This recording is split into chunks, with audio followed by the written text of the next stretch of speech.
নমস্কার, তোমরা দেখছো তোমাদের ইউটিউব চ্যানেল অ্যাট্রাক্টিভ স্টাডি। আমি দীপবেন্দু।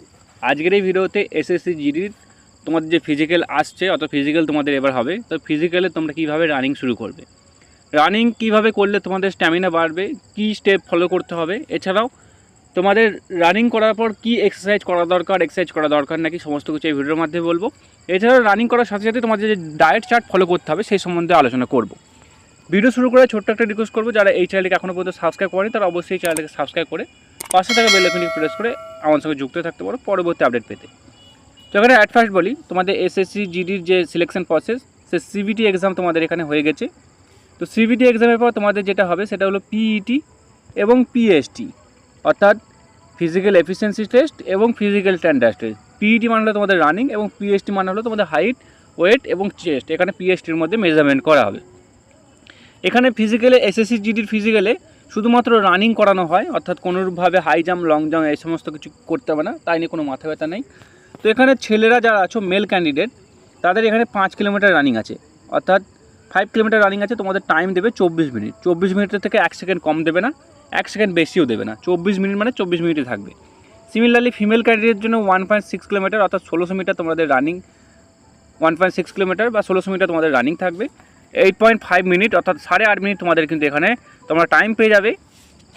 8 মিনিট 30 সেকেন্ড তোমরা এখানে টাইম পেয়ে যাবে রানিংয়ের জন্য। তো সেরকমভাবে প্র্যাকটিস তোমরা শুরু করো। এবার কীভাবে তোমরা প্র্যাকটিস শুরু করবে, একজন জিজ্ঞাসা করছে যে দাদা বিগিনার্স ক্যান্ডিডেট আছি, অর্থাৎ আমরা কোনোদিনও রানিং করিনি, কীভাবে রানিং প্র্যাকটিস করা দরকার। তো এখানে তার উদ্দেশ্যে বলবো, দেখো রানিংকে প্র্যাকটিস করেনি সেটা কোনো নট ম্যাটার। মায়ের পেট থেকে কেউ কিছু শিখে আসে না, সমস্ত কিছু নিজে পরিশ্রম করলে সমস্ত কিছু কোয়ালিফাই করা সম্ভব। এখন তোমরা যখন রিটেন এক্সাম কোয়ালিফাই করেছো, তো সিমিলারলি তোমরা চাইলে ফিজিক্যালও কিন্তু কোয়ালিফাই করতে পারবে। সবথেকে বড় ব্যাপার হলো মনের জোর রাখো। তোমাদের যে ইচ্ছে, তোমার মা বাবার যে ইচ্ছে বা তোমার স্বপ্ন, সেগুলো পূরণ করো। মনে মনে ভাবো যে আমাকে এই জিনিসটা করতেই হবে, তাহলে তুমি করতে পারবে। প্রথম হলো মনের জোরটা প্রথমত তোমাকে রাখতে হবে। দেন তারপরে প্র্যাকটিস তোমাকে কিন্তু ডেইলি করতে হবে। এবার যে বিগিনার্স ক্যান্ডিডেট আছো, যারা রানিং করো, তাদেরকে তো কোনো কিছু বলার দরকার নেই। আমি বিগিনার্স ক্যান্ডিডেটের কথা বলছি এখানে। প্রথম তোমরা 4-5 দিন হালকা হালকা জগিং করে রানিং করো। 4-5 দিন তোমরা হালকা হালকা জগিং করে রানিং করলে কী হবে, রানিং করলে তোমাদের যে পায়ের মাসুলগুলো আছে, শরীরের যে মাসুল আছে, সেগুলো ধীরে ধীরে খুলবে। প্রথম দিনই যদি তুমি স্পিড রানিং করো, তাহলে কিন্তু তোমার মাসুলগুলো হ্যামারেজ হওয়ার বা তোমাদের মাসুলগুলো পেন হওয়ার কিন্তু সম্ভাবনা বেশি থাকবে। সেই কারণে যে কোনো জিনিসকে ধাপে ধাপে নিতে হয়, ধাপে ধাপে স্পিড তুলতে হয়। একবারেই আমি 100 স্পিড তুলবো সেটা কিন্তু না। ধীরে ধীরে 4-5 দিন রানিং করলে, রানিং করার পর তোমাদের যে মাসুল, সেই মাসুলগুলো খুলে গেল। খুলে যাওয়ার পর এবার তোমাকে রানিং করতে হবে। এবার তোমাদেরকে রানিং কীভাবে করতে হবে, দেখো 5 কিলোমিটার রানিং হলো এমন একটা রানিং, খুব একটা হার্ড রানিং নয়। 1600 মিটার যেরকম হার্ড রানিং হয়, কিছু সেকেন্ডের মধ্যে শুরু হয় আর কিছু সেকেন্ডের মধ্যে শেষ হয়ে যায় আর্মি রানিং, কিন্তু এসএসসি জিডির রানিং 5 কিলোমিটার তোমাদের রানিং আছে।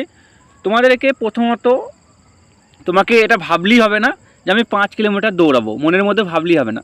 তোমাকে মনের মধ্যে এটা তোমাকে বসাতে হবে যে আমি 30 মিনিট আমি দৌড়াবো, তাতে আমার 4 কিলোমিটার হোক, তাতে আমার 2 কিলোমিটার হোক, তাতে আমার 6 কিলোমিটার হোক, সেটা আমার কোনো ম্যাটার না। ডিস্টেন্স আমার নট ম্যাটার।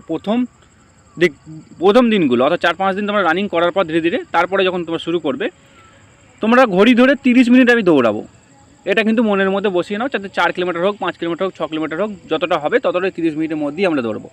এই 30 মিনিট তোমরা যদি প্রথম দিকটা মনের মধ্যে বসিয়ে তোমরা যদি রানিং শুরু করো, সেলে কী হবে, তাহলে কিন্তু তোমার মেন্টালি শরীর কিন্তু মেনে নেবে যে আমাকে 30 মিনিট রানিং করতে হবে বা 30 মিনিট আমি রানিং করতে পারবো। তোমাদের টাইম কত দেয়, তোমাদের টাইম দেয় 24 মিনিট। তো এবার তুমি যখন দেখলে যে আমি 10-12 দিন 30 মিনিট রানিং করছি, তাহলে কী হবে, 30 মিনিট রানিং করলে তোমাদের যে রানিং করা বা স্ট্যামিনা, সেই স্ট্যামিনাটা কিন্তু ধীরে ধীরে বাড়বে। এবার তোমাকে কী করতে হবে, এবার তোমাকে রানিংটাকে টাইম ধরে করতে হবে, অর্থাৎ ডিস্টেন্স ধরতে হবে, ধরে তোমাকে রানিং করতে হবে। তো সপ্তাহে 7 দিনের মধ্যে আমি এখানে বলবো তোমরা 2 দিন গ্যাপ দেবে। 2 দিন তোমরা শরীরকে রেস্ট দেবে। 2 দিনও দিতে পারো, চাই 1 দিনও দিতে পারো। শরীরের রেস্টটা কিন্তু দরকার, রানিংয়ের সাথে সাথে তোমাদের শরীরের রেস্টটাও দরকার। তো তোমরা 2 দিন বা 1 দিন তোমরা গ্যাপ দেবে। বাকি থাকলে তোমাদের 6 দিন। 6 দিনের মধ্যে তোমাদেরকে আমি বলবো যে 6 দিনের মধ্যে তোমরা 3 দিন ঘড়িতে টাইম ধরবে, হাতে ওয়াচ লাগাবে, ওয়াচ লাগিয়ে তোমরা 5 কিলোমিটার রানিং করবে। 24 মিনিটে করার তোমরা চেষ্টা করবে। দেখবে প্রথম দিকটা 24 মিনিটের মধ্যে আসবে না, 26 মিনিট 27 মিনিট এরকম টাইম লাগবে, কিন্তু সেটা ধীরে ধীরে পরে কমতে থাকবে। তো এখানে বাকি যে 3 দিন আছে সেই 3 দিন তোমরা কী করবে, বাকি যে 3 দিন আছে সেই 3 দিন তোমরা 5 কিলোমিটার রানিং করবে না। কেন বলছি করবে না, সেই দিন তোমরা স্পিড দৌড়াবে, অর্থাৎ স্প্রিন্ট দৌড়াবে। তোমরা প্রথমে 100 মিটার করে 4টে স্প্রিন্ট দিলে, তারপরে 200 মিটার করে 2টো দিলে, 300 মিটার করে তোমাদের 2টো দিলে, এরকম করে তোমরা কিন্তু ওই বাকি 3 দিন কিন্তু স্প্রিন্ট দেবে। এই স্প্রিন্ট দিলে কি হবে তোমাদেরকে আমি বলছি, তোমরা যদি এরকম 3 দিন স্প্রিন্ট দাও আর 3 দিন তোমরা লংয়ে তোমাদের দমটা বাড়বে, অর্থাৎ তোমাদের যে দৌড়ানোর ক্ষমতা বা দৌড়ানোর স্টেবিলিটি সেটা কিন্তু বাড়বে ওই তোমাদের লং রানিংয়ে। আর তোমাদের 3 দিন এটা হচ্ছে, অনেক ক্যান্ডিডেটকে আমরা দেখি যে 5 কিলোমিটার রানিংয়ে তারা প্রথম থেকে হয়তো ঠিক স্টেপে নিয়ে যায়, কিন্তু লাস্ট যখন দেখা যায় 800 মিটার, লাস্ট 600 মিটার এরকম আছে না, তখন তাদের পা আর এগোয় না। কেন এগোয় না? তারা স্প্রিন্ট মারা প্র্যাকটিস করে না। তুমি যদি লং রানিংয়ের সঙ্গে সঙ্গে তুমি যদি স্প্রিন্ট মারা প্র্যাকটিস করো বাকি 3 দিন, তাহলে কিন্তু তোমার মাইন্ডে সেট হয়ে যাবে।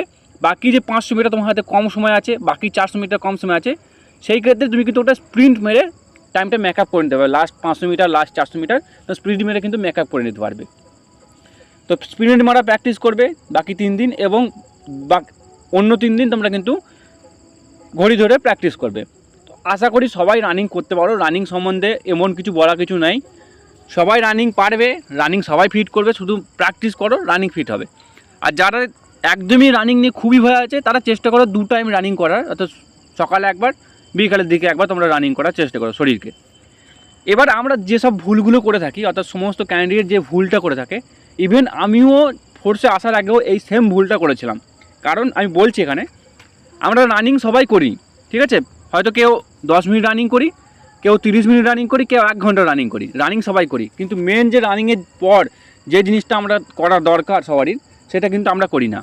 তো আমরা ফোর্সে আসার পর যখন আমাদের সকালে পিটি হতো ট্রেনিং সেন্টারে, সেখানে যে পিটি ইনস্ট্রাক্টর স্যাররা ছিলেন, তারা কিন্তু বলতো যে তুমি শরীরে যদি 1 ঘন্টা তুমি পিটি করো, অর্থাৎ 1 ঘন্টা তুমি যদি রানিং করো, ওয়ার্কআউট করো, তাহলে তোমাকে কিন্তু 2 ঘন্টা শরীরে স্ট্রেচিং করতে হবে, অর্থাৎ শরীরকে আরাম দিতে হবে। স্ট্রেচিং আরাম মানে এমনটা নয় যে ঘুমানো, শরীরে স্ট্রেচিং করতে হবে গ্রাউন্ডের মধ্যেই।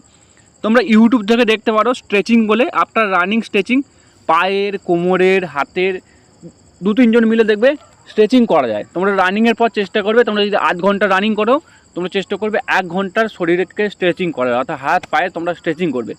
স্ট্রেচিং করলে কি হবে, তোমাদের শরীরের মাসুলগুলো তুমি যে রানিং করেছো, রানিং করার ফলে যে থাকান হয়েছে বা যেগুলো তোমাদের পাগুলো জাম হয়ে যায় অনেক সময়, সেই ক্ষেত্রে স্ট্রেচিং করলে তবে খুব আরাম লাগে, খুব শরীর আরাম হয়। তো তোমরা স্ট্রেচিং করবে এবং তেল, পারলে চান করার সময় তেল জল দিয়ে তোমরা মালিশ করতে পারো পাগুলোকে। অনেক ক্যান্ডিডেটের ক্ষেত্রে এবার বলি, অনেক ক্যান্ডিডেটের ক্ষেত্রে প্রথম দিকে রানিং করবে 10-12 দিন, 15 দিন পর থেকেই কিন্তু এখানে দেখবে পায়ে সিন পেন শুরু হবে।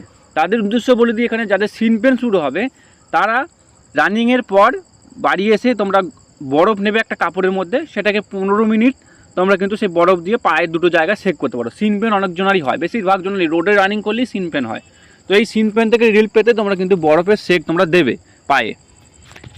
বরফের সেক দিলে পায়ের যে হাড্ডি গরম হয়ে যায়, সেই হাড্ডি গরম হয়ে যাওয়ার ফলে তোমাদের কিন্তু বরফ দিয়ে সেক দিলে তোমার অনেকটাই কিন্তু আরাম হয়। সিন পেনের আরাম দেখবে, সকালবেলা উঠে দেখবে আরাম লাগছে পাগুলো, এবং ম্যাক্সিমাম তোমরা স্ট্রেচিংটা করবে।